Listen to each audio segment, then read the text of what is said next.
हरे कृष्णा।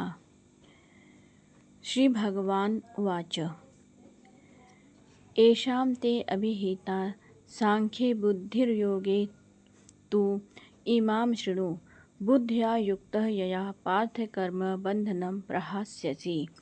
अर्थात यहाँ मैंने वैश्लेषिक अध्ययन सांख्य द्वारा इस ज्ञान का वर्णन किया है। भगवान ने अब निष्काम भाव से कर्म करना बता रहा हूँ, उससे सुनो।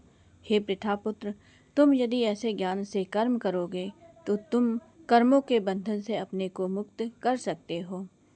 वैदिक कोश निरुक्ति के अनुसार सांख्य का अर्थ है विस्तार से वस्तुओं का वर्णन करने वाला, तथा सांख्य उस दर्शन के लिए प्रयुक्त मिलता है जो आत्मा की वास्तविक प्रकृति का अध्ययन करता है।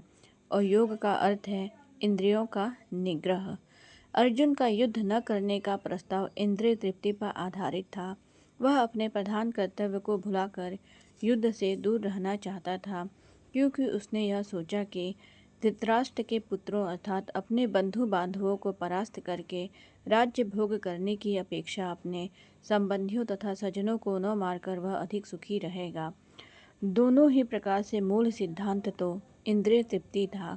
उन्हें जीतने से प्राप्त होने वाला सुख तथा स्वजनों को जीवित देखने का सुख, ये दोनों इंद्रिय तृप्ति के धरातल पर एक हैं, क्योंकि इससे बुद्धि तथा कर्तव्य दोनों का अंत हो जाता है।